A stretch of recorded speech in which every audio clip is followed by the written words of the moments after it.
How are the audio levels looking? How are the audio levels looking today? Let's see. La-da-dee, la-da-doo, la-da-dum. Let me see. Are we good? Yep. Sure appears to be so. All right. Next one. Bam! What's good, y'all, man? I know this came out of nowhere. Last night I talked about doing this after that legendary, incredible, one of the greatest episodes and just experiences that I've ever had with episode 1000. I was like, you know what? Why not, right? Why not? Let's just do a live Afterthoughts too, to celebrate and wrap up this incredible weekend. This has been crazy, man. This has been crazy. I got the... And then you get the Shanks movie stuff, and it's like, yo, what is going on? And then to last night, which I still can't believe we even got it, we had the remake of my favorite opening ever made. And one of the greatest anime episodes and just overall experiences I've had while doing YouTube, man. Just crazy, crazy stuff, right? Episode 1000 of the anime adaptation of the best-selling manga in history. So I was like, you know what? Let's just do a short and sweet stream today and just talk about the greatness that went on this weekend with chapter 1032, like I said, the movie, and episode 1000. When it comes to the chapter, the main thing that I can't stop thinking about, well, there's a few things, but main thing, of course, being Komurasaki and Orochi. I'm genuinely curious on where Oda's gonna go with that, considering that it goes back 100 chapters before that, it's at 1032 going back to 932 with the Shogun and the Oida and stuff, and we know how far that connection goes. I cannot wait to see Orochi's reaction to Komurasaki. Like, that's just going to be... It's going to be one of the most satisfying moments, because it's going to be like, man, you're the other one? And that's when I hope Hiyori comes out with a blade and is like, that's right. And either Hiyori comes out with the blade, or this man Zoro hits a random attack and it pwns Orochi. I'm tired of seeing this man, dude. So hopefully that's the case there. You feel me? Let's see. But yo, what's good, everybody, man? Kennedy Miyamoto, what's good? Zed, Jesus, AJ, Off the Panel Podcast, what's good, brother? Main D Moon was good. Chabi Alonso, you already know. Mr. Prince El Principe, you already know, man. Izzy and Thing, yo, everything's going good. Everything's going good. Just celebrating this incredible weekend. Absolutely, just, man, yo, like this weekend was truly bang. Like, it slapped. It slapped. It had no business going in as hard as it did, and it was so good.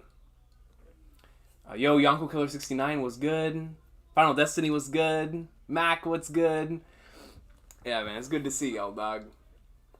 But yeah, going back to chapter 1032, if you'd like to leave any of your thoughts on that, I would definitely love to read that here live on stream now that we have an opportunity to have this back and forth. But yeah, with the Orochi and Komurasaki stuff, I'm very curious, because there's multiple different directions we can take this. We can have the, like many have been talking about for so long, ever since the initial plot point was introduced, when with Zoro saying like, yo, I'm taking that man's head off. He very well could. Now with this whole shamisen thing, obviously those two things are connected. The shamisen, that, how amazing that is? That Zoro's wife started playing it, and Zoro's like, hold up, what is that? Whoa! It's like, alright, so and then so we had all that going down there, right? And Zoro immediately, now I have no idea what we're about to see, but it looks like we're about to see something crazy in regards to Enma and what it's capable of. So that's gonna be nuts. But when we just think about the fact that they're connected now, like those two plot points, I'm curious in seeing where it goes. And then of course we have another individual that Zoro fought earlier on this arc and has a very strong connection to Komurasaki, and we currently don't know what they are going to do here in the endgame of Onigashima, and that's Denjiro as well. So I'm curious on if Denjiro is going to be involved in the plotline, considering that he did live through this for all these years. I wonder if Denjiro's gonna come in and be the one to help out Komurasaki with the situation. Though I would personally love, I mean, if it's not Denjiro, if it's not Zoro, I'm all good. If not, I will take it over the other two, and Hiyori being the one to finally put an end to this, because she lived through it. You know what I'm saying? Like, the individuals that lived through these 20 years, it's got to be either somebody that lived through the 20 years and wants to end this man's tyranny and just pwns him, whether it's Hiyori, whether it's Denjiro, whether it's both, or if it's somebody who carries that will in the same way that we know Zoro's carried that will. The only thing that's stopping me from saying it's Zoro, unless it's like a random blade, or because we know Enma, man. Listen, if Oda was planting the seeds with Rupees on the fact that, you know, that thing is capable of doing what it did to the horn, I mean, yo, if Enma, and if we start seeing craziness, Shamisen activates something within it and it's more powerful than it's ever been, wouldn't I be surprised? You know, he goes in for one of his craziest attacks ever and he cuts the island in half or something, and like on Lost stuff or Punk Hazard or just something around those lines, right? And it ends up getting Orochi in there too, and technically it would be Komurasaki's dub because she was the one that got Zoro up there. But I think it's more than likely going to end up being Hiyori that does it, because Zoro is, of course, has his hands full with King at this point in time. King is a monster. I think I underestimated just how much of a beast this dude is, and I already held King in an extremely high regard, of course, being a commander and whatnot, but because I always took him to be the calculative individual, I always thought that he sacrificed, or like, usually on the scale of things, you're either extremely strong, don't really use tactics, or you use a lot of tactics in order to make up for lack of strength. It looks like King has both, because as we've seen throughout this arc, and even in Wano, before we got into Onigashima, he is an individual that takes things upon himself. So because of that, I was like, maybe King is the smartest, him and Ben Beckman out of the commanders. But now we're definitely seeing, I mean, we've been seeing it for a while, but now without question, like this, he's that dude. King is that dude, both when it comes to his intelligence, when it comes to his tactics. He's a hilarious dude. I don't know why. Oda with these gags, man, with him and Queen when doing their thing and whatnot. It's hilarious stuff. But especially now with the way the King's been going about this fight so far, he's nasty. He's absolutely filthy, and I can't wait to see where it goes from here, considering this whole mask and race thing being involved. Obviously, Zoro's a swordsman, so he's prided himself on taking out individuals from other races as well. I mean, come on. You know, you're trying to be the world's strongest. That includes the other individuals who reside within the verse, right? So, obviously, he's like, man, I've never fought somebody like this. And so, I wonder when he finds out that that he is of Lunarian descent, or that when the mask comes off and maybe King tells him who he is, whatever it is. I wonder how that's going to change all of that, right? Like, is it going to bring something out within Zoro where he's like, you know what, not only must I do this for the King, right? Not only must I do this for Luffy, not only must I do this in order to progress forward in my dream, but this is another individual that's under the umbrella of the world.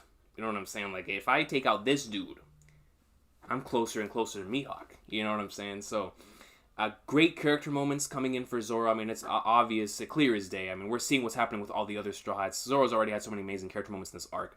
But within this fight, however this ends up being in the final stretch here, both King and Zoro are going to have some amazing moments, because I think we're going to get these little moments where Zoro and King are flexing and really showcasing their loyalty to their captains. We're going to see King going all out for Kaido, and we're going to be seeing Zoro go all out for Luffy, while also maintaining their own sense of pride. You know what I'm saying? Like, I ain't losing to you. You're that dude, but so am I. And so they're going to go down. And I'm looking forward to seeing how Oda handles that, because there's a lot of potential. I mean, the panel choreography has already been awesome for the little bits and pieces we've seen with their fights so far, and with the stakes and whatnot. And Zoro's already injured, you know, going into this. But King's just nasty, so I'm excited, and you already know he's the type of individual to take advantage of every little flaw that you have. I mean, you can just tell that about King. He doesn't care. He's ruthless. He's ruthless when it comes to that type of stuff. So excited to see what he does there, and I'm also really interested on whether we're going to tackle the Ushimaru plotline with Zoro's pops within this king fight. So exciting stuff there. But let me look at the comments real quick. The best-selling manga in history. You already know, man. Yo, Recon, what's good, bro? What's good? I'm just loving that Zoro is struggling. Yonko Killer 69 says it's really nice. It's really nice because, you know, when you struggle, it's an opportunity to improve. And as we're heading into the end game, we need all of our Straw Hats improving to the highest extent. We're now a Yonko crew. And when you have the showcase that we've had from our strongest fighters thus far in this arc, the future is bright, man.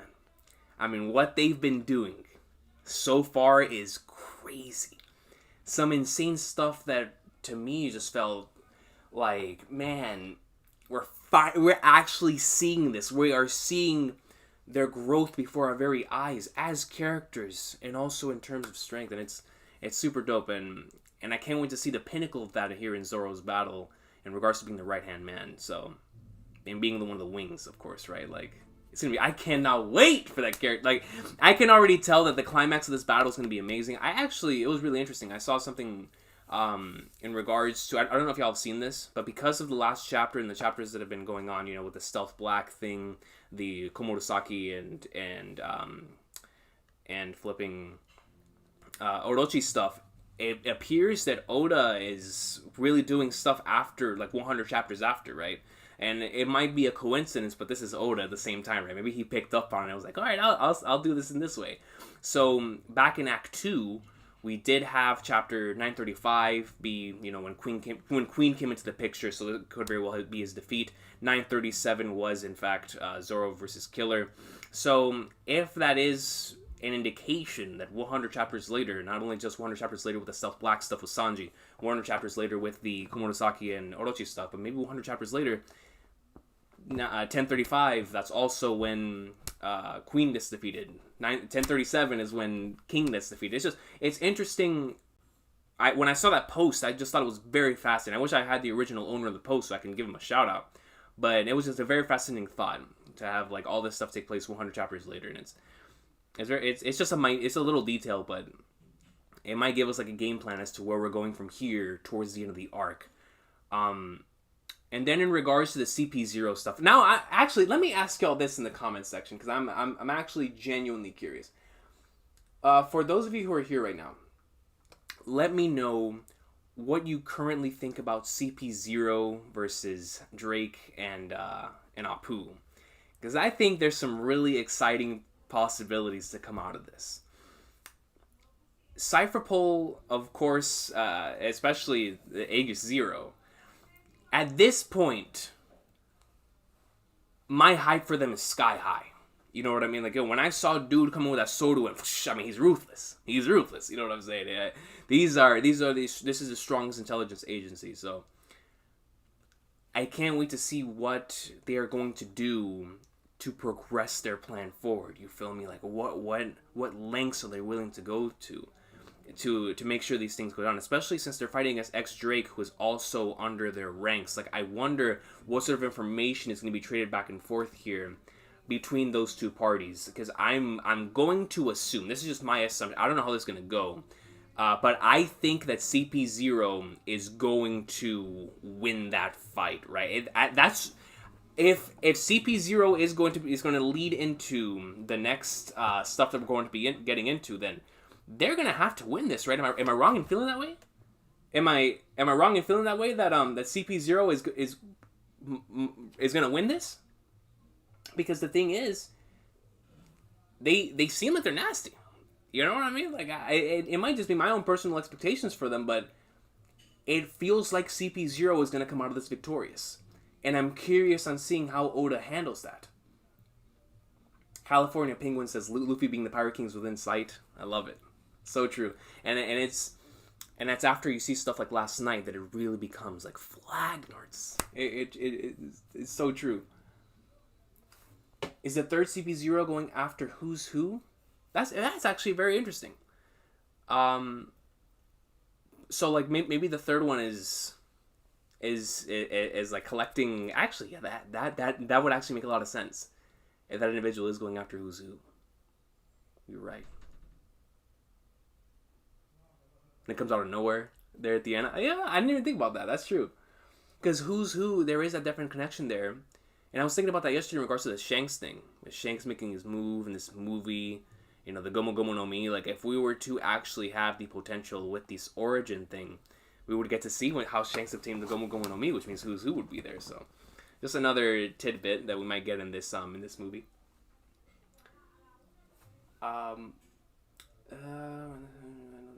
I don't think they will wreck Drake and Apu. They will take damage from the fire spirit and get the feeling will come out. So for the Super Zero surprise nasty fighting ability that will easily defeat those two. I think there won't be a definite end. There's only a stall for them. They ain't done yet. Yeah, see, I agree. I agree with you 110%.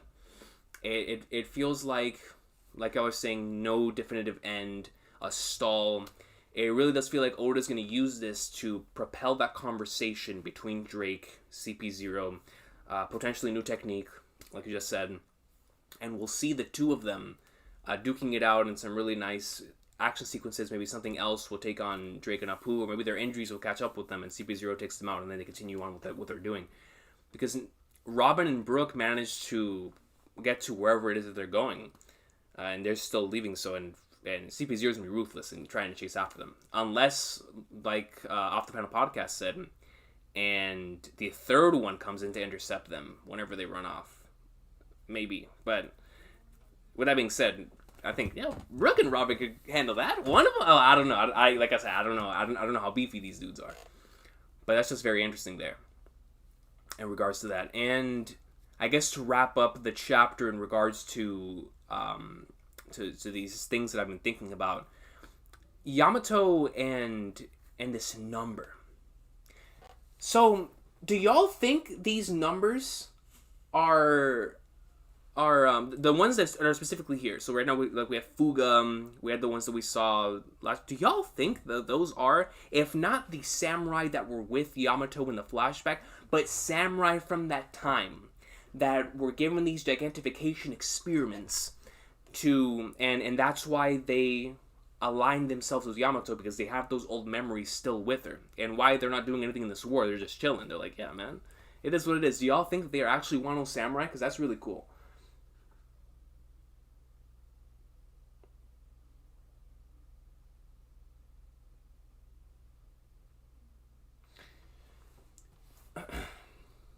The short CP0 guy is stronger than Lucci, I think. I think so as well. You know, Lucci is tough with Robert because I'm so biased towards him, but I always saw this dude with the mask as the leader. At the very least of CP0. So, and then I've always seen the tall one as, for some reason, that when I first saw him back in Dressrosa, for me, I was like, that guy's a survivor of Ohara. I don't know what it is. I still feel that way too. So I feel like the tall one has more, maybe he's a member of the Long Leg tribe. Whatever it is, I think he has more significance to the overall thing than just strength. So I think he's going to be beefy, but that's not his main thing in the story. The other dude, though, the short one, like you're saying, that one just has a menacing presence to him. Like he gets stuff done. You know what I'm saying? He gets stuff done. So I'm excited to see more from him. I think CP0 will win because Robin said that she has Nakama to protect her. So CP0 versus some Straws has to happen, and it should be a one-sided fight with the Straws winning. I'm not sure about one-sided, but I most certainly agree with you. Like, in terms of CP0, which is why for the past couple of weeks, ever since this plot point was introduced, we were talking about the possibilities of Brooke, Robin, Sanji taking it on. Now, Sanji, after he takes out Queen, listen, bro, right now, I mean, Sanji, with what he's currently going through with his whole regeneration thing, yo, he pwns Queen, heads right over there. He's like, yo, let's take care of business, man. Diablo Jambe goes in, you know? So, but in order for that to happen, then they would need to move from X-Drake and Apu and progress. But before I go into Yamato real quick, and the number, one last thing for Drake and CP0. I really do think that Oda's using this for Drake's major moment in this arc as a character. So whatever that is going to be, I mean, we've already had certain moments with him so far in this arc, but I think this is going to be what leads him to officially come back and be a member of SWORD openly, right? Not be just undercover anymore, but openly as we head into the end game It goes back with Kobe and whatnot, and that. And I wonder what's gonna happen with Apu, because this is, he's out here chasing the bag. So I wonder what's gonna happen with Apu. But regardless, I guess we'll think about that in the future. With Yamato in this number, potential samurai who had the gigantification experiments done to him. I'm interested, and I'm interested in where Yamato's taking this person to do whatever this is in order to stop the massive blob from going down to the bottom and connecting with the bombs. So obviously, we're going to get some more of that very soon.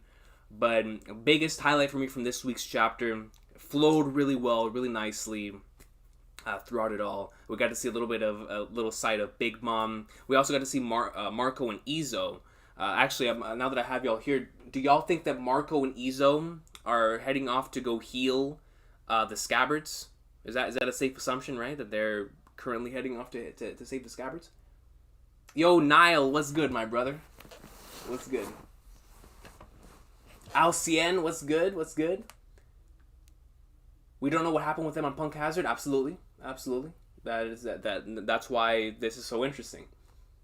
The numbers faces. So Adam Cox says the numbers faces are very similar to the Wano daimyo who were in prison with Yamato. If you look carefully enough, most certainly they most certainly do, which is why I think it's so interesting. That especially since they're listening to Yamato. You know what I'm saying? Just the way they're acting, they're partying. They're not with the other numbers. They're not menacing. They're just doing their thing. They're chilling. So I'm interested.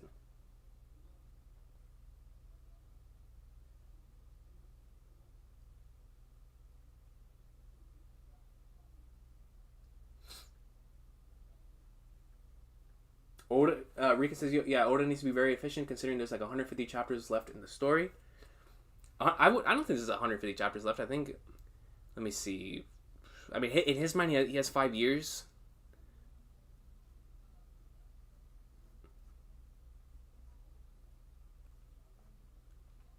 I'm not going to be technical with it, but yeah. But at the same time, like, the pacing in Wano has been really quick. It's just certain stuff. It's like it's extremely quick, and then because when you compare to the manga to the anime, right? There's a lot of. I mean, the reason why the anime has been taking its sweet time with certain things, and why the pacing feels like it's slow at certain episodes, is that it's filling in a lot of information. That was left up for interpretation. It's actually showing that. So he's definitely, ramping up the pace. I can't even imagine, right, how long Wano would have been if it would have just been in regular pace. But it's also due to focusing on certain things. He's been doing a great job, especially lately, in balancing all of the stuff to show. I mean, there's a lot of stuff to show, man, here. And the fact that I have a good idea of where every single person is at this point in time, being able to keep up with it, was pretty impressive. Not gonna lie.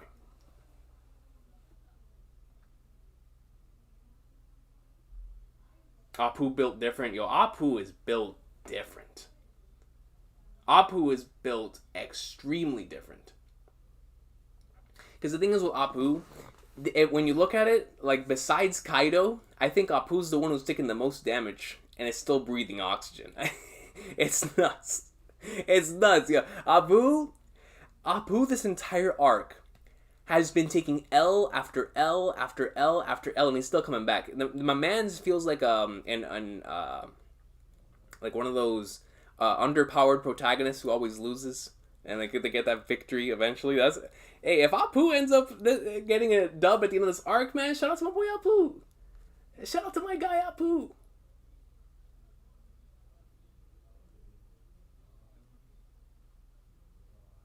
It's crazy.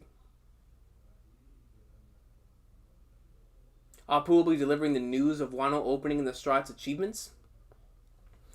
He's gonna sing a song about that, young man. He's gonna write a whole album. It's gonna be titled "Go with the Coat." He's gonna have signed CDs for every single person to go out there and listen to. So, One Piece Season 12 Voyage 1 will release on Funimation. Yeah, I'm super excited. Super excited. I can't believe they already made it to Zoe. Like, They went through Dressrosa really quick, way quicker than I thought they were going to. Obviously, they're trying to get to Wano as quickly as possible. You can tell, they're trying their hardest to get to Wano, and they're putting in a lot of work, man. They really blitzed through Dressrosa. So next year, we're probably gonna spend the entire year in Whole Cake, dubbing through Whole Cake. Maybe towards the end of the year, we'll get to Wano in the dub, and then 2023. The thing is that since episodes come out every single week, it's gonna be really hard for them to catch up unless they stay on this pace. But they've been doing a pretty good job in terms of dubbing a lot of episodes, because Dressrosa is a really long arc in the anime, and they're already in Zo, so they did a pretty solid job in going with it. I mean, they went so fast. I'm not even caught up with the dub right now, and I was always caught up with the dub, but they were just going too quick for me. So I definitely got to catch up with that. But yeah, man, speaking of the anime, guys, I don't know if y'all saw, but episode 1000 kind of slapped, man. I don't know, dude, episode 1000 was kind of heat. Episode 1000 kind of, episode 1000 was kind of goated. You know what I'm saying? Episode 1000 might have been one of the greatest things my eyes have ever seen, man. I had to take off my glasses to make sure that I was seeing things, you know what I'm saying? That I had to make sure that there was no filter. That it was my eyes seeing everything that I was seeing. Because, I don't know, man. That was kind of one of the best episodes I ever seen in my life yesterday. So I guess we'll transition over to the episode stuff. But before I do, once again, a solid chapter this week for the manga. Interesting on certain the way certain things are gonna go. Like, I'm very fascinated in this whole CP0 Drake and Apu and where this is gonna go. The Yamato and the number and Fuga and where that's gonna take us here into the next couple of chapters. And man, this Zoro and King and Orochi and Hiyori stuff is super interesting because it feels like they're both intertwining right now, and I'm going to assume next chapter will be Orochi figuring out the truth with Hiyori. So I wonder where all that leads to and what he does when he finds out. Because she's lived through all this, man. Regardless, good chapter, and I'm looking forward to the next one. Next week's chapter comes out after Thanksgiving, so that's going to be a lot of fun to go through that. But it's time to talk about the episode again, man. Listen, this episode has been rent-free since I watched it last night. Dude, I have so many screenshots. I don't even know what to do. I legit have so many screenshots of this episode. It was one of the greatest things I've ever watched, man. I don't even know what to do anymore, dude. It was legit peak. Like legit peak. Yo, Nash Snyder, what's good, fam? What's good? Izzy and thing that you cried, I did too. I mean, nothing but the greatest of tears. The manliest of tears. Because, it hit different. That episode really hit hard. The emotions riling up with We Are, but the entire episode being a celebration of the journey. When episode is special when overtaken, rather than giving me the same, hype goosebumps that it does. It gave me goosebumps and legit had me tearing up, man. Like, it was like, man, this is our series. This is our adventure. Like, this is our crew, bro. Like, it just hit different. It really did. It was spectacular in every sense of the word. You could tell the amount of love and care they put into that episode. It was truly a celebration of this story, and every single aspect of it was gorgeous. A 1,000 out of 1,000, like Sakuga Lag put it, man. Like, truly phenomenal. And We Are is like legit my favorite thing ever. So seeing that, but with the goat with the coat, the newly added Straw Hats, the Wano characters, just everything they did with it, man, and the hints to Roof Piece, and it was just truly something special, man. It was an unforgettable experience. It was truly an unforgettable experience. I'm not sure if. No, never mind. I'm not gonna say that. I was gonna say I'm not sure if I'll ever be able to experience that again. Because listen, they haven't animated Chapter 1000 yet. They haven't animated Roof Piece yet, so I already know that's gonna be peak. And honestly, the entire 1000s in the anime is just gonna be banging, dude. I cannot wait to see how Toei handles that. Considering how they've handled this arc so far, I can't even fathom. What we're about to see. 1000 was a beautiful masterpiece, absolutely. The revamp of the original opening, so beautiful. Which was the better episode, 1000 or the Ishitani episode? The Ishitani episode was, which one? The 957 or 982? For me, I think I prefer 1000 because of the overall package. 957, 958, the presentation was out of this world, incredible. 992 is some of my favorite shots in the whole series. Amazing stuff. But last night, it was the experience, man. Like, the We Are remake, the transitions, the old transitions, the entire episode being based on the Straw Hats, everything about it had me smiling the whole way through. It was so goated, right? I really loved last night's episode, so probably have to go with that one. Like, but all three of those are 10 out of 10s. All 10 out of 10s. Wait, well, this week as One Piece fans, I'm telling you.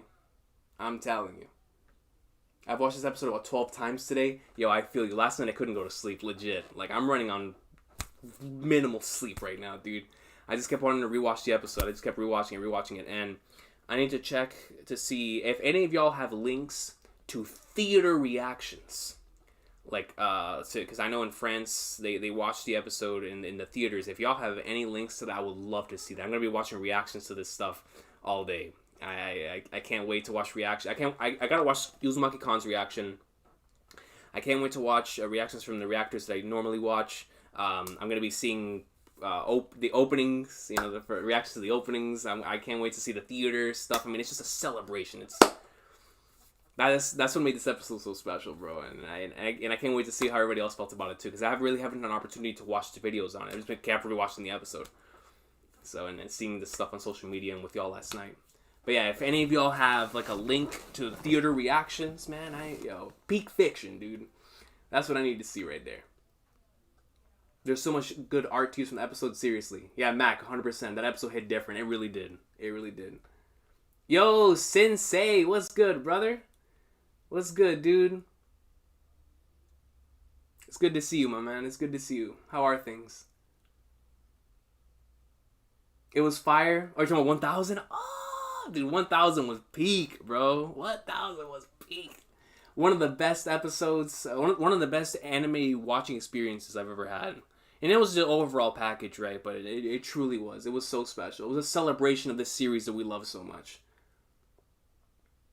It was lit seeing Chopper and We Are. It really was. Like, it was lit seeing Chopper and We Are and Robin, Frankie, Jinbei. Like, yo, Brook last night, that, some of his battle sequences were hitting. I was like, yo, my boy Brook, looking filthy. Filthy, dude.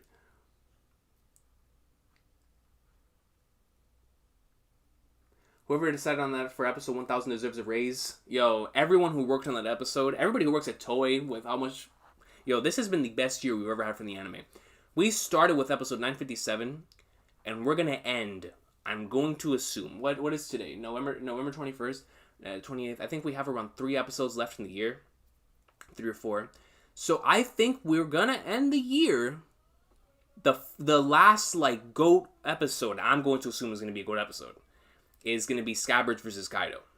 So, Scabbers versus Kaido is going to be the last GOAT episode of the year before we head into next year. So, assuming, but even, not even having Scabbers versus Kaido, from 957 until last night in 1000, legit is like the best run that the Toei has ever been on when it comes to the One Piece anime. It's been great. This year has provided us so many legendary episodes, bro.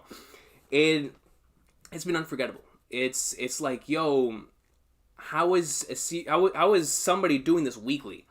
Like, how are these individuals doing this weekly? You just have to give a lot of props to the planning team, the production team, the individuals who are making sure everything's on time and on pace and getting the right people to do the right things. I mean, and the passion, the love, bro. I mean, you can just tell it comes to the TV. Seriously, like when you're watching these episodes, you can see the amount of love and respect they have for the product, for the original manga material as it's adapted into the anime, and the way that they bring to life certain scenes, and that they foreshadow stuff in the future in really nice ways. I don't know, man. It's special. It's special. Those are my people. I love them, man. Toei Goat. Peak fiction, bro. 100% Trafalgar Med. 100%. Overtaken is just goated. One of the greatest soundtracks of all time.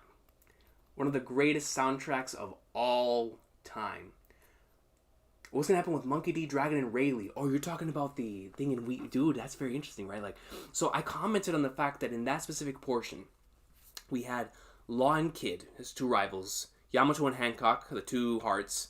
We had the Rayleigh and Dragon. And then, of course, we had Sabo and Ace. That was a beautiful, beautiful picture. But the Rayleigh and Dragon, so how I took that is we had the biological father and the individual that he sees as a father figure right now. Shanks is really his father figure, right? Shanks is the one that he looks to as that father figure. But Rayleigh is the one who brought him up in terms of techniques. He's the one that saw him off when he went to the New World. So Rayleigh is more like that grandpa type figure to him. He's like Garp. It's like another Garp to him. He's like this grandfather-like figure. But it was very interesting that both Dragon and Rayleigh were in that picture. I believe that in the end game, just based on what was stated, I'm trying to remember what interview it was, but it was the interview where Oda was talking about he wants to write a Revolutionary Army arc that has Luffy's origins in there. If we have a Revolutionary Army arc and we're towards the end game, Rayleigh is not involved in this arc, which means he's going to be involved later on, right? So he's going to be extremely important going down the end game whenever we see the Dark King, show himself in the open again, going in like swimwear. So when that happens, I'm actually very curious on seeing where that goes. That actually got me thinking about endgame stuff with Dragon, with Rayleigh. But it was a really cool shot because you think about the original placement of Dragon in that opening, and now you see his actual face no longer with the hood, and he's with Rayleigh too. It's really, really dope. Let me get some water right quick.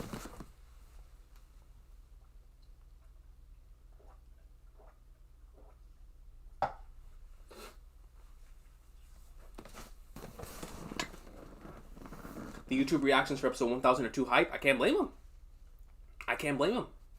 Yo, Bweezy Bird. My boy. What's happening, brother? Kaido versus Scabbards to end the year. That's exactly what I'm thinking. Kaido versus Scabbards, that has the potential to be another banger episode. You feel me? Another banger. It's going to be peak. The eye catcher was beautiful. I hope they keep it from now on. I'm really curious about that, Chubby Alonzo. Like, I'm going to assume next week we go back to Dreamin' On. That's my assumption. Before I don't know when we're gonna get a new opening, but I'm sure this We Are version was only for this year. I mean, if they keep We Are, I mean, I'm not complaining. I'm not complaining. That's my favorite opening ever, and they made it better. So if we keep this version of We Are going forward, I would love that. But I think we're gonna go back to Dreamin' On and the normal eye catcher. From here on. I think that was just for this week's episode. But it would be nice if we could get that return every once in a while. Like, I would love to see it again when, for example, Chapter 1000 gets animated. That would be a perfect time to bring back that transition sequence and whatnot. So, but it was beautiful. I do think they're going to go back to the old ones, but I would love for them to keep it too.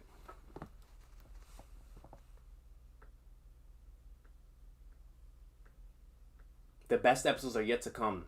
Facts, Chubby Alonzo. 100% facts. Did you see the clip with the comparison between the OG OP1 and the 1000 remake? I did, man. And that 1-to-1, dude, it legit, it brings tears, bro. You're like, dang, man. Like, the attention to detail, man, like, to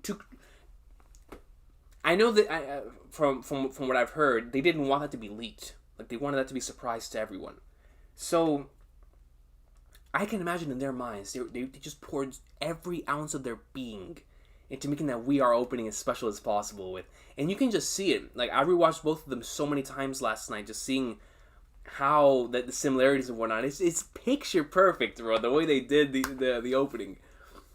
It's like, yo, when he does the Poketo no coin, yo, that's peak, dog. That's really peak. But when Luffy falls on the ship, and you have the straws behind him, and like the original, you have the East Blue Five, and then this one you have the entire crew. It's just but everything is exactly the same anime. When Luffy jumps off the cliff, you know, hopes and dreams. You know, this come on, man, crazy. Soon Yamato will be in We Are. I'll take it. You know what I'm saying? I'll take it. 100%. Yamato must try. We'll see her in opening 25 with the crew. Hope so. I really, really hope so. Let's see.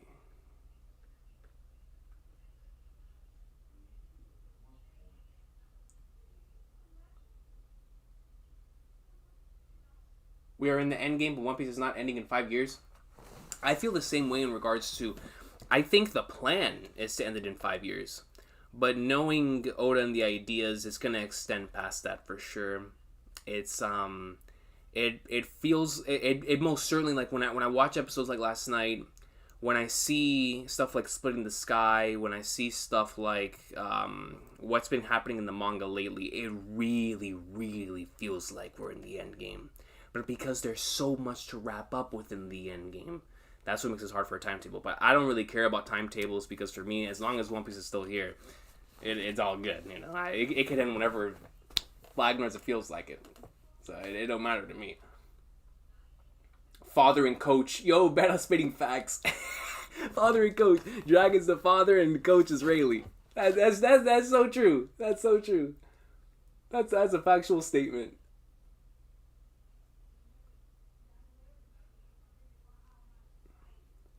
'21, Chapter 1000, Episode 1000, film ready announcement, Netflix cast, which is a good time to be a One Piece fan. I think this year was probably like the best year. Like, and it looks like next year's gonna eclipse it, but so far it looks like it was just the best year, man. Like, seriously, like you said, we had the 1000s, this entire legendary year of anime movie quality episodes, episode 1000. We got the live action, which looks very promising. We even got a Shanks movie announced. And now next year, we're going to see the payoff to all those setups. Next year, we're going to see goatness in the anime. Next year, we're going to see climax in the manga. Next year, we might see... I don't think the live action for One Piece can come out next year. If it does, maybe like really late in the year. But we're going to get more insight on that. And then for the Shanks movie, August 6, 2022, man. Crazy. When you think about it that way, it's kind of nuts. That next year is going to be better than this year. In terms of content.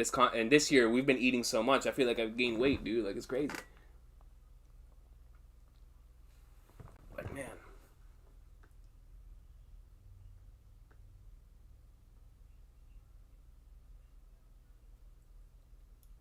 Yo, lazy mofos. A legend. What's good, my brother? What's good? Recon D. Goatbeard, when an episode, woke up late and missed the stream. Already watched it like 5 times. Didn't expect that ride. Dude. 100%, man. 100%. And no worries about that, dude.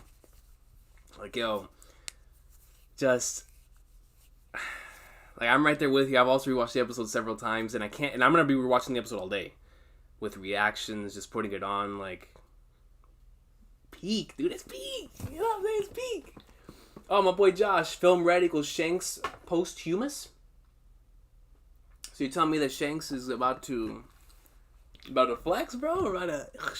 On the D? Yo, this man Shanks, whatever this movie ends up being, right? Like we've talked about the past couple of days, in regards to this scenario, what Oda has in mind specifically, we already have a release date. That's the thing that I'm really that I can't get out of my head, is that this movie already has a release date. Normally, you don't get release dates this early, so that's what has me thinking this is specifically planned for a reason. For a reason that this movie's going to come out at this point in time to show something with Shanks. And I'm curious. Because there's multiple different routes, but I think we could really bring it down to the stuff that we've been seeing the past couple of days. And, man, I can't wait, bro. It's a Shanks movie. Like, yo, if there's any character that all of us collectively can get extremely excited about is that dude. You know what I'm saying? So, like, especially for hype, for Shank's hype, and Shank's intrigue. Come on, man. Come on, dude.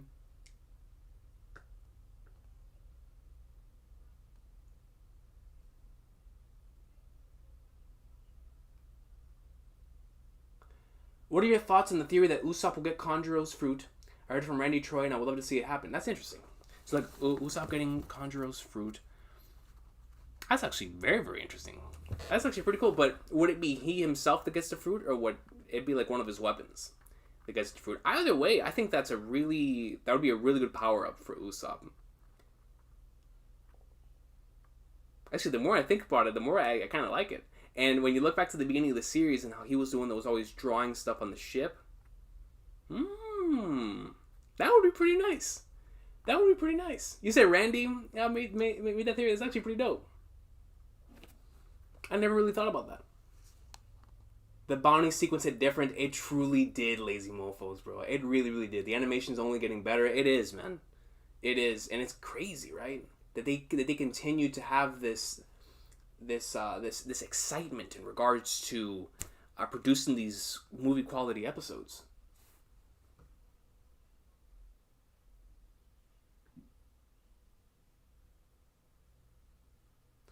Rogers Bay said that based on his knowledge, we will be surprised at the level of canon elements within film Red. That sounds amazing, but hopefully it's true. Ooh, okay, so Roger knows? I'm going to slide in his DMs then.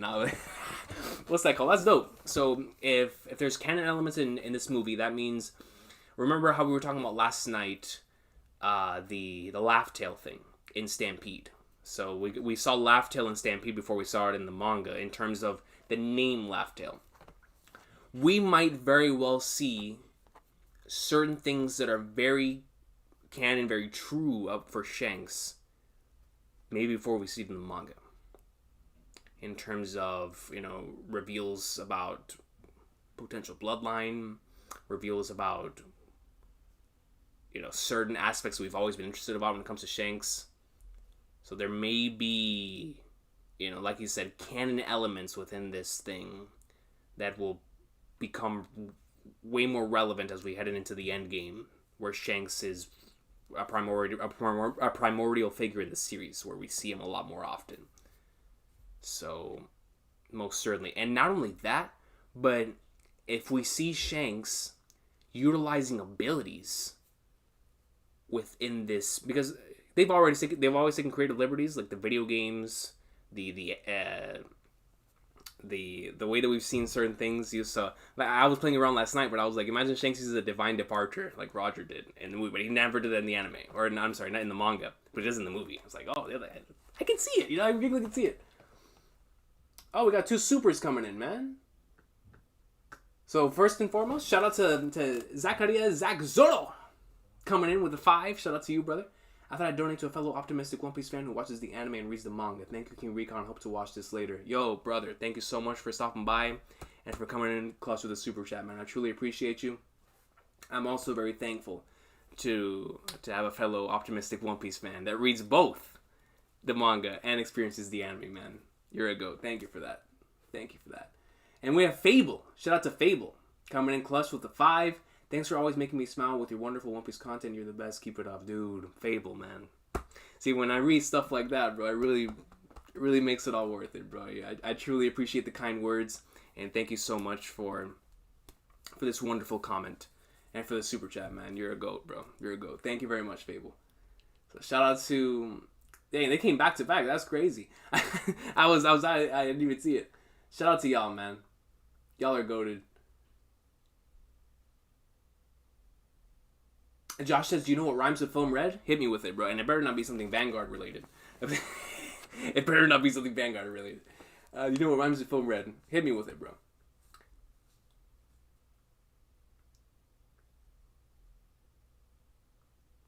It's a W either way. Agreed. He was introduced as an artist back in Syrup Village when exactly off the panel podcast. That's why when I was thinking back to that, I was like, yeah, that's true. That's very, very true. So, and it would work, and it wouldn't make him OP. It would just really be really cool. And it would go on to this whole Godo aesthetic that they're going, right? like, hey, create things too and bring them to life and whatnot. So I can see that. I can really see that, because that is what an artist does. You know, they bring life to these things that, you know, maybe Usopp, you know, especially with this creative mind, he can utilize Conjur's ability to create these things that other people wouldn't see as useful, but Usopp can use in the best ways possible. I really like that idea. I'm not gonna lie, like, I really like the idea. It's really, really dope.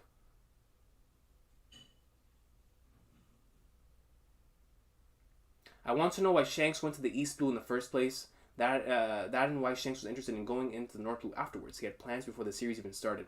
100% Lazy Mofo is like, that's one of the things that makes him so interesting as a character, is that since we don't know the motivations, like, when you hear stuff like the Who's Who thing, when you see that he's talking with the Gorosei, it's like, bro, that's crazy. Like, why? And how did we get to this point? You know, for me, I've always seen Shanks as that dude that everyone just respects because of the way he carries himself, obviously because he's really strong, but it's mainly because of the way he carries himself. He keeps the balance, right? But then you have this other side of me that's like, man, there's something else there, bro. Like, I want to know what his true vision is. Like, what's Shanks' vision? Leaving it to the next generation with Luffy. After what happened with Roger. Like, what happened there when he brought this crew together? What caused him to go out down this path, right? Like, there's so many things I want to know. Why isn't he directly going towards the One Piece? Why hasn't he gotten it yet? Like, I'm interested. I'm so interested in Shanks. That's this thing about Shanks, right? Like, it's both the intrigue and the hype with him. Like, you get both of them. And it's like, yo, what is this dude all about? What is he all about?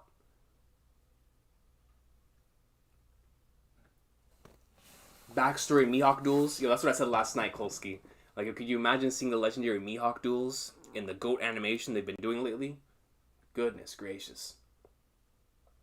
Showing more on Shanks in the movie before the manga will ruin the manga experience. And that's why I was thinking about this for a while in regards to... Oda has been very, very careful on showing things for Shanks. Very careful. He's not showing anything, and that's why I was so shocked when I first heard this, because he is so selective on when he brings Shanks into the picture. So when I heard this thing about the movie and the days coming out, it made me think, I think we're going to see Shanks before this movie comes out. Especially if the red-haired man making his move was more about manga content and this movie, right? So he had both of them in mind. I was like, hold up, post Wano, we all know Shanks is making his move. Blackbeard is making his move. We might very well get the Ace versus Blackbeard. And we've talked about this to death at this point, but just to reiterate, it really does look like the Ace versus Blackbeard here might end up being Shanks versus Blackbeard. Now, the thing is, we don't know if Shanks versus Blackbeard is going to take place right now, as in Shanks coming in to intercept Blackbeard as he's going to whatever he's going to, or if it takes place in Laugh Tale. That's the thing, right? And Shanks, there's a lot of people that believe that he's going to be one of the prevalent figures in Elbaf, so it's kind of hard for him to already fight Blackbeard if that's going to take place in Elbaf. So I just don't know in that regard. But what I can tell you is if we're transitioning next summer, going into the summer, and we have like the Reverie, you know what I'm saying, like how it was in 2018, but this time we have this transition arc, which is post Wano, that gives us so much stuff, and we actually see Shanks moving. Hypothetical situation. On the positive side, in the summer, we see Shanks meeting Luffy. We see Shanks waiting for Luffy at Elbaf. Whatever it is, that's the positive one, right? That's where they actually meet and all that stuff. That takes place before the movie. So we get an opportunity to see Shanks, be with them, potentially see abilities, Shanks and Luffy split the sky. All this stuff could happen before this movie comes out. It's within the realms. You know, Wano definitely looks like it's going to take a while to wrap up, but let's just say these things start going bang, bang, bang, bang, bang. Wano, the main Wano arc ends, let's say April, going into May. Then we spend May, June, July, leading up to August, transition arc, going into Elbaf, whatever the next arc is. And then we see Shanks. We can most certainly see him there. And then the movie adds context to what we're currently going through in the manga. I think that would be brilliant. Brilliant. because then you'll be more emotionally attached to what's going on. You're already intrigued and invested in Shanks because of who he means to Luffy, and also because you just want to know more about this dude. You know, he's our favorite part-timer, but if the movie adds context to why we should care about Shanks, it's not going to ruin it. It's not going to ruin it because it's going to give us that necessary backstory that we need to whenever Shanks gets into that fight with Blackbeard. We're going to want to be rooting for Shanks. We're going to want to see, like, yo, this is his vision, this is his goal, this is what he wants to do, you know, barring that he's actually a villain or whatnot. But if he's actually has good intentions, which I believe he does, then, man, it's going to add a lot of that emotional weight, that emotional context that we need to care about that battle. More so, because if he just relies on shock and or not shock, but intrigue and hype, by the time Shanks becomes, you know, a figure we see every single week, that's going to wear off. So we need that emotional investment, that context, to really get invested into Shanks' character that can make him a top-tier character in the series, which to me is already is because of the way he's been handled. But when you add the depth to him, when you add his backstory to him, and we get that within the movie, or we start getting pieces of that within the movie, so whenever we actually get in the anime, and the same way we got the Laugh Tale stuff in the anime, then it's going to be really special because you're gonna have that context, and it's going to hit way harder when we see it in the manga. So that's why I disagree with that statement. That if we see, now it depends on what we see, right? Of course, in the movie, we can't just see in the movie Luffy meeting Shanks. I mean, that's going to take it away from the manga, right? Obviously. Same thing with certain other things, Shanks' abilities, that we have to see all that stuff first in the manga. But when it comes to emotional investment within his character, give me all the Shanks stuff possible. Because we need to be more invested into this dude's character as we head into the endgame. It just needs to happen.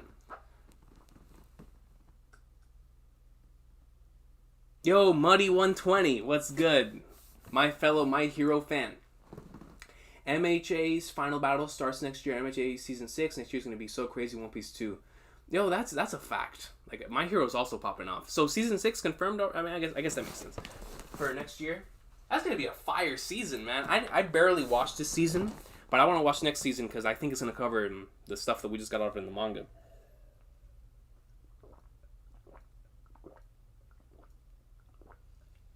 Which was spectacular.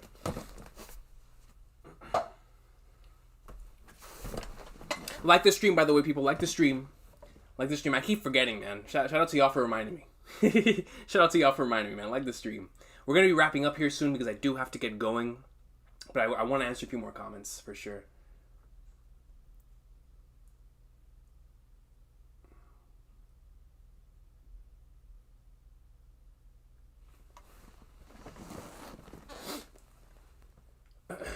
Will we get some One Piece references in your story? AJ says, in my story? Oh, you better believe. One Piece references. Look, man. You know what? We'll get down to that down the line whenever we get down to it. But trust me when I say, oh yes. In regards to references, I mean, you'll see. I don't want to talk about too much because, like I said, I'm still in the creation stage, still in the writing stage. So things, of course, could change and whatnot. But of course, it's almost impossible, especially with the kind of writer that I am. It's kind of impossible to not have your inspiration show what you love show in it. You know what I mean? So, of course, right? That's how much I love the series. Roger and Red Hair Pirates, the closest thing to realistic pirates. I think all their techniques will be purely based on hockey. There'll be no doubt. I agree 100%. Which is why I'm very, very much looking forward to seeing Shanks and his crew in combat. Because, like I talked about with the Conqueror's coding change to the game discussion, Conqueror's coding is going to make the way they fight extremely interesting.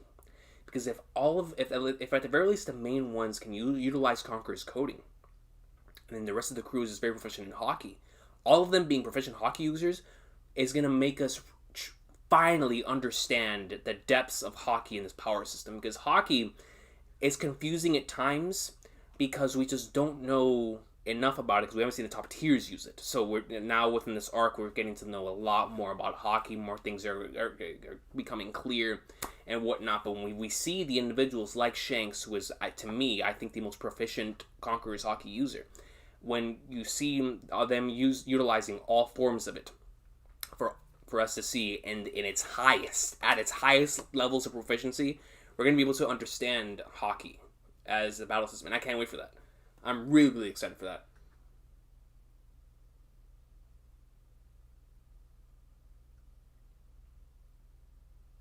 Yo, Safama, what's good? I'm about to watch this morning stream.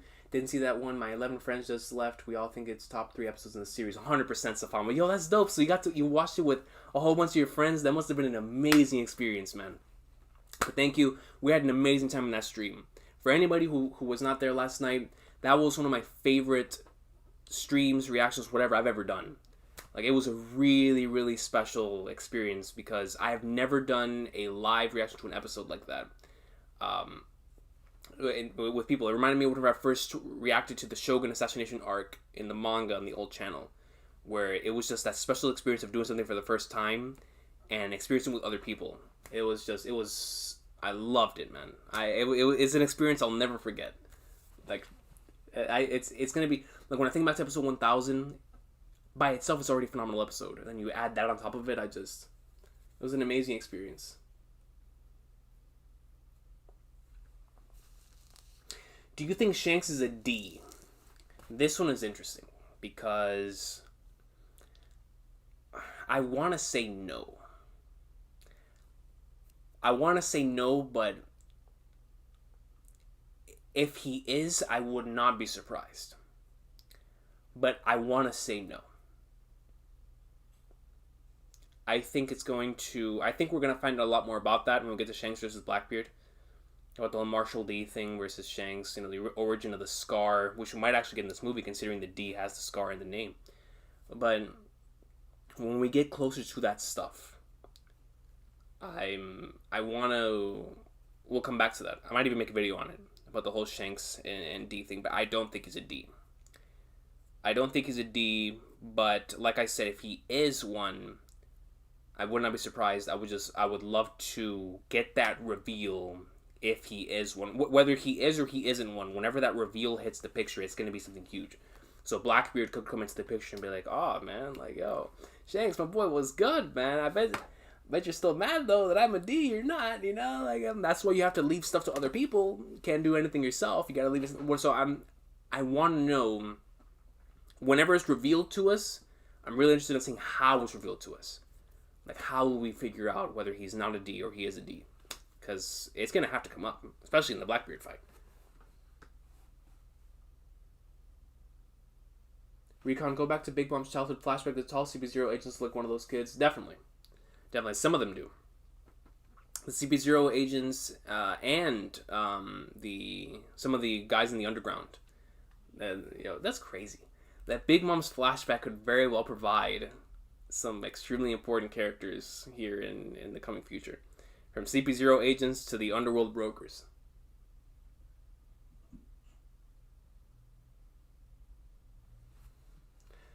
I love the idea of Shanks and Elbaf is just canon in our heads now. Seriously, right? Like, it's that's the thing I love about this community, is that there are some ideas that are just so cool that it kind of just sticks with you. It's like, yeah, I love that idea. And then if you see it done in the manga, and Oda always executes it to the highest degree, we're like, oh snap, he is doing it. And you're like, oh, so how is he gonna go about this? Like, I love that idea that Mr. Morge brought up about Luffy versus Shanks in the Daveback fight. That's why the Daveback fight was introduced, was for them to have their Dave. I love that idea, man. I truly, truly do. And if it ends up happening, then it's going to be legendary, because that means the Daveback fight is going to end in Luffy versus Shanks, which is, that's going to be like the 3 greatest weeks in the history of anything. I'm gonna be out here wearing like 5 Santa hats, dude. I'm gonna need to start up a Santa hat clothing brand to provide the amount of Santa hats I'm gonna need for that stuff if it happens. You feel me? If it happens, that's just gonna be peak.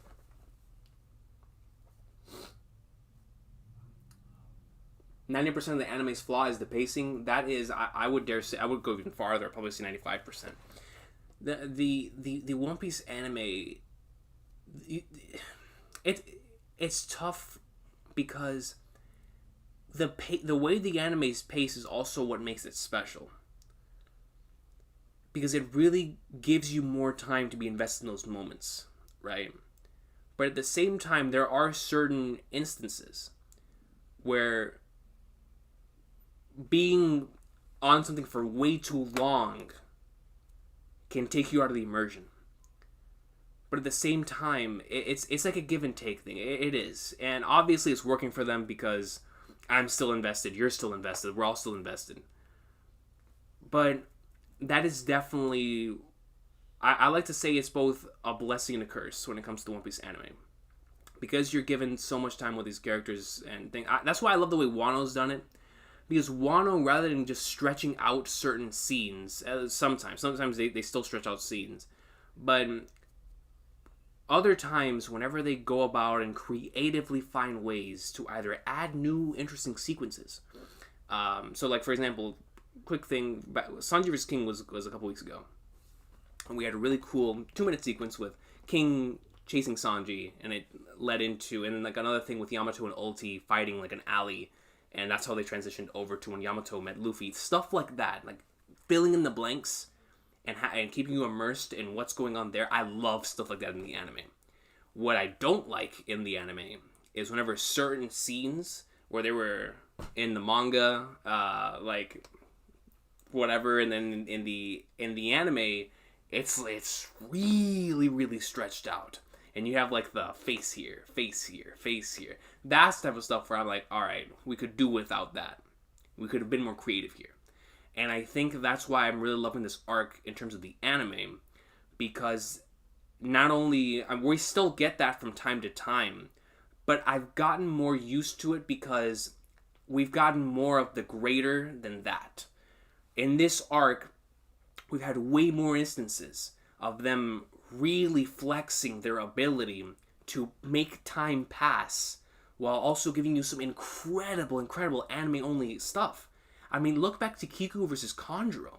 Kiku versus Kanjuro, I've seen people say it was stretched out, it was unnecessary and all that stuff. To me, that was one of the best episodes of the year. That was one of my favorite episodes that I have watched this year. That's a top 10 One Piece episode for this year. Because it just had me so emotionally invested, I legit teared up for Kiku and Kanjuro. And I never would have thought that was possible. You know, so it's when they're able to do stuff like that and flex their creative liberties and really give you something to get emotionally invested in, where I'm like, I love it. I love it, man. What I don't like is when they take me out of the immersion because of staying on something for too long. But and the thing is, like I said, they're giving me a lot more of this. They're giving me a lot more of the Kiku and Kanjuro stuff, which is why I've been loving the anime so much this year. Adoring it. But great stuff. Exactly, Lazy Mofo. Oh, yo, shout out to Michael Mickles. Before I get to Michael Mickles' super chat, I agree with Lazy Mofo. It's like the birdcage, seducing woods. That stuff in the anime was really, really long. The seducing woods wasn't as bad for me because I feel like they really... Whole Cake is whenever they started getting back on track in terms of pacing. But it was still really long, but they started getting back on track. But seducing woods was pretty long in the anime. Birdcage... Dressrosa has... It has, like, the best and the worst of the anime. It really does, right? Like, you have... I love... So, for example, the Lao G thing comes to mind for me. Where Lao G, the Senor Pink, flashback, all that stuff. Where I'm like, I actually cared about these characters more when I saw what happened with them in the anime than I did in the manga. In the manga... even though, especially Senor Pink, I flipping love that stuff in the manga. But in the anime, I was crying. You know what I mean? Like, I don't get. And so, you give me those things, and it's like really, really nice. But in other instances, it was like, bro, just get on with it. You know what I mean? Like, it was just very strange. And that's the great things and the bad things about the One Piece anime. But we accept them all. We accept its flaws because at the end of the day, you know, it's still really beautiful. Michael Mickles comes in with a 5. Shout out to my brother. My good brother always comes in and supports, man. That's the GOAT. That's the GOAT right there. Hope you'll have a good stream. I'll definitely catch it later. God bless. One Piece awesome sauce. Long live the king. Michael, man, thank you so much for always supporting, bro. I truly appreciate you. Thank you for that. I hope you have a wonderful rest of your day. I'm actually going to be wrapping up very soon here. I'll answer a few more questions and we'll be out. That eye catcher brought back memories. It was so beautiful. It was such a beautiful sequence, man. Like, it hit. It really, really hit. Never forget 4 weeks of filler after I Want to Live. Annie's lobby was really... That's why, in the anime, I prefer the Water 7 portion over Annie's Lobby. The Annie's Lobby moments hit. I mean, the best moments of Annie's Lobby are peak fiction in the anime. But they definitely did not do justice to how they stretched out certain things. And, like you said, that long filler. Though I forgive the filler for one thing. We got the We Are Straw Hats version. You know what I mean? That's peak. That's peak. That is peak.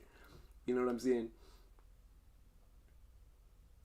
Exactly, Recon. Like, people also forget the thing, like, the Walk to Arlong Park are anime only. Seriously, it is. It's anime only. Like, when Toei flexes and gives us memorable moments that are anime only, adding on to material that was into the manga, it's the best stuff ever. And that's why I react to the anime. If not, I would never react to the anime. I'd be like, yo, it's literally it's the one-to-one thing. But what I love about Toei is that Toei takes these creative liberties for these moments. Or for last episode, episode 1000, they didn't have to do all that.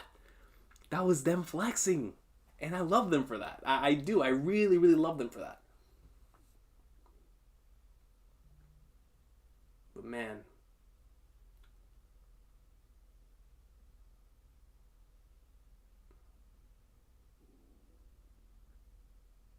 The pacing I understand, but the spoiler openings and title is what I don't get. Even as a manga reader, I want to be surprised when I watch the anime.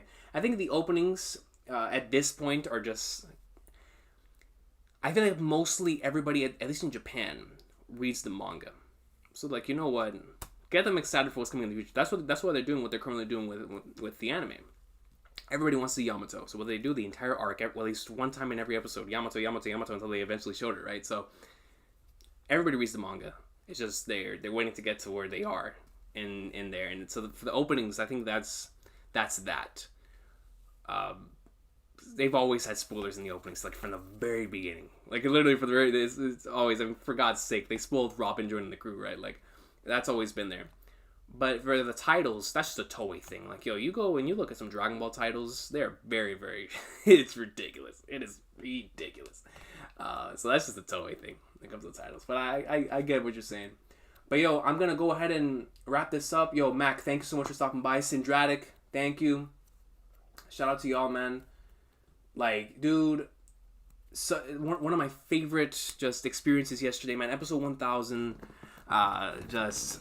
It's really, really special. 1032, the chapters has me thinking about certain things. But this weekend, all about the Shanks movie, all about the episode 1000. It was truly a celebration of everything that makes this series so special, which is our beloved crew and the characters that are within it, man. I love that montage sequence that showed them all. So good. It was so cool seeing the characters in their kid forms as they transitioned into their flashbacks. That was so good, dude. And then they went into the bounty, had the amazing wallpaper shot and the bounty shot. It's like, oh, this is peak. And then after that, you had the incredible change in the aspect ratio, overtaking play, and I mean, just greatest sequence ever. I'm gonna take down Kaido, and you flash to everybody in Wano as you're seeing this. Oh, it's so good, dude. And then they had the audacity to thank me, man. We're the ones who should be thanking y'all. Thank you to the Toei staff for continuing to produce these incredible episodes. Just see the love and effort, man. They remade my favorite opening of all time, bro. Like, it got remade, man. Like, and it gets better than ever. The transition, the episode, no recap. I mean, it was just episode 1000 forever. I'll always cherish that experience. And I look forward to it at the end of the year. When we look back on our favorite episodes and chapters, it's going to be the hardest ranking ever this year, man. But we're going to have to do it because we love ranking things. But until then, man, I hope it is an awesome day. Y'all take care of yourselves in this wonderful weekend. Really want to make a short stream today just talking about this since I wasn't able to record it in the weekend. But, yo, nothing but blessings for all of y'all. Take care. Keep rewatching the episode. I know that's what I'm about to do here after I get done what I need to get done. And man, dude, y'all just take care. I'll see y'all next week for some more awesome sauce. Thanksgiving is next week, so happy Thanksgiving to everyone, just in case I don't see y'all until then. See y'all for the chapter on Friday and the episode on Saturday. The best is yet to come. The anime is only going to get better, and the manga is only going to get better as we head into this climax. So, 2022 is going to be super bright. It looks like it's going to surpass this year, and this year's already looks like it was the best year ever, right? For this series. So until next time, man, y'all have an awesome sauce of a day. Take care. One Piece greatness. This has been the Afterthoughts. Y'all take care, man. Holy flagnards, what a weekend, dude. Yo. Peace. peak, dude. Peak.